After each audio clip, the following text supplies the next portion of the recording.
Welcome back, boys and girls. Here's a little tricky McWickies for you. On today's episode of Daddy Reads to 3, we're going to try to set up the cams like this. And I can't see what you see, but I hope before you go to bed you go pee.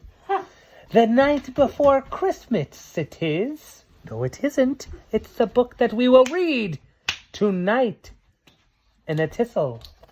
So sit tight, everyone, and listen to the tales. 'Twas the night before Christmas when all through the house not a creature was stirring, not even a mouse. The stockings were hung by the chimney with care, in hopes that St. Nicholas soon would be there. The children were nestled all snug in their beds, while visions of sugar plums danced in their head. And Mama in her kerchief, and I in my cap, had just settled down for a long winter's nap. When out on the lawn there arose such a clatter, I sprang from my bed to see what was the matter. Away to the window I flew like a flash, tore open the shutters, threw up the sash.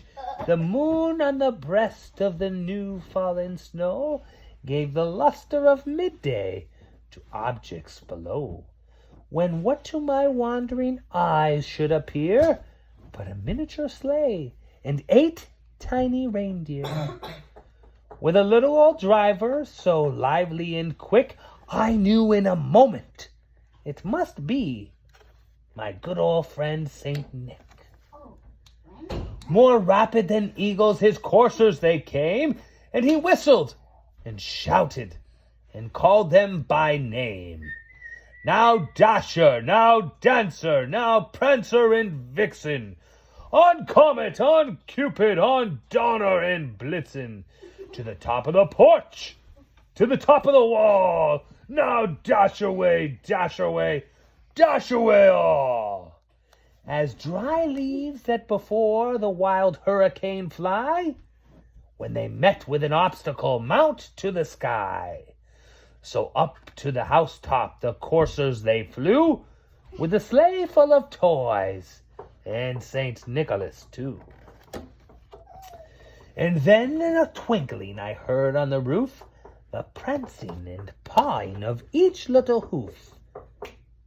As I drew in my head and was turning around, down the chimneys St. Nicholas came with a bound.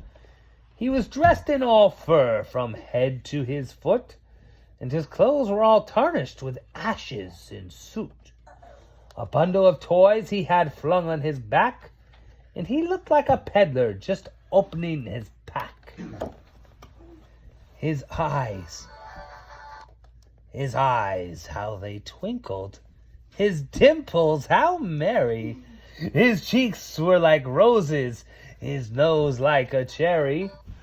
His droll little mouth was drawn up like a bow, and the beard on his chin was as white as the snow. The stump of a pipe he held tight in his teeth, and the smoke, it encircled his head like a wreath. He had a broad face and a little round belly that shook when he laughed, ho, ho, ho, ho, ho, like a bowl full of jelly. He was chubby and plump, a right jolly old elf, and I laughed when I saw him in spite of myself. A wink of his eye and a twist of his head soon led me to know I had nothing to dread. He spoke not a word, but went straight to his work, and filled all the stockings, then turned with a jerk, and laying his finger aside of his nose, and giving a nod up the chimney, he rose. He sprang to his sleigh, to his team.